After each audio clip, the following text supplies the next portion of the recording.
Hi there investors! Welcome po dito sa ating bagong video. So nandito tayo ngayon sa Severa, Mabalacat at meron po akong ipapakita sa inyo mga model unit. So ang una po natin titignan itong model unit townhouse po, Premier. So maya maya bibigyan ko po kayo ng iba pong detalye. So bago po yan, mag-intro po muna tayo.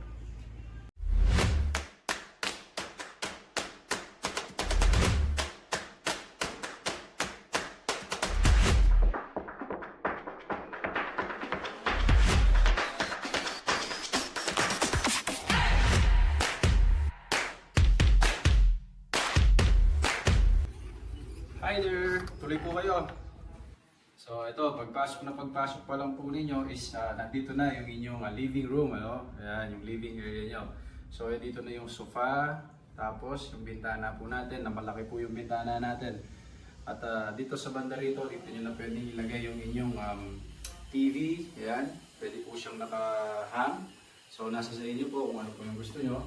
Pagkatapos dito po banda is dito na nila nilagay yung kanyang dining area, okay? Dito na kayo pwedeng kumain. So ang sukat po pala nitong unit po na ito is 35 square meter.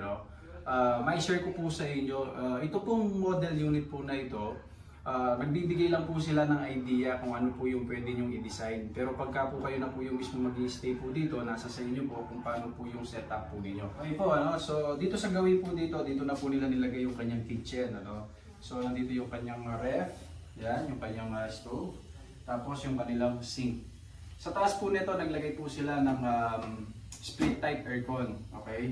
So dito po sa likod po, kaya kung mapapansin nyo, dito po yung kanilang pinaka laundry area.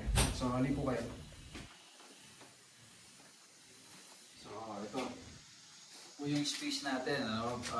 Pwede po kayong maglagay po dito ng dirty kitchen nyo. Tapos ito nga, yung laundry area nyo, dito nyo na po pwedeng ilagay. Doon naman po tayo sa kabila. Hi! So itong area po na ito po yung kanyang toilet and bath. So ali po kayo. Ito po yung kanyang sink. Tapos yung kanyang toilet. Ayan. Tapos yung kanyang shower area. So dito sa dulo na siya yung shower area niya. So okay. Punta naman po tayo sa taas para maipakita ko po sa inyo yung dalawang bedroom. So sa hagdanan po naglagay po sila ng hawakan. Yung tubular. Tapos, pagdating po dito sa taas, ayan, diretso po tayo dito sa kanyang master's bedroom. So, tuloy po kayo. Ayan. So, ito na yung kanyang master's bedroom. Meron po siyang dalawang bintana na nakalagay po dito. Pagkatapos, yung split type, window type po na aircon. Ayan. Tapos, yung kanyang cabinet sa likod po, ayan. May share ko po ito po. So, ito yung kanyang pinaka-cabinet. So ngayon po ipapakita ko naman po sa inyo is yung kabilang kwarto. Ayan.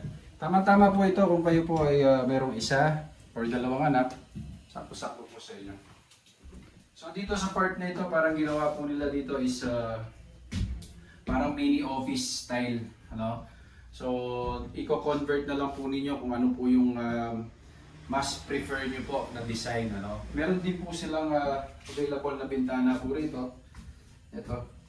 So, kung medyo mainit po sa inyo para sa itong kwartong ito, pwede po kayong maglagay ng window type aircon. So, halagang 20,000 pesos, makakapag-reserve na po kayo ng unit na ganito. So, ito po ay mga ready for occupancy po natin dito sa Severa, Mabalacat. Ngayon po, paglabas pa lang po ng subdivision, meron na pong Robinsons Supermarket po dito. Meron na pong Mercury Drugstores, meron pong church. So, napakarami pong establishment na malapit po dito. Pagkatapos, kung kayo naman po ay nagtatrabaho sa Clark or sa Dawu, malapit na rin po dito dahil nga meron na pong mga terminal po ng jeep, tricycle. Ngayon, kung manggagaling naman po kayo ng NLEX, meron po tayong malapit na exit po dito, yung SCTEX po, Dolores exit. Pwede nyo po itong ipasok sa Pag-ibig Financing at sa bank financing po. So marami po tayong option na makakatulong po sa inyo para makapag-avail ng ganitong unit. So sana ay nagustuhan nyo yung ating vlog. Kung kayo po ay interesado sa mga ganitong vlog po, please do subscribe at i-click na rin po yung ating notification bell para po ma-update po namin kayo sa mga ina-upload po namin video. So every week po nag-upload po kami ng isa, dalawang mga binibenta po nating unit, especially po dito sa Pampanga. So meron po tayong mga house and lot, farm lot, subdivision. So lahat na po ng mga properties na naibebenta, pinapakita po namin sa aming vlog, ano. So sana nagustuhan niyo po yung ating vlog, ano. Salamat po.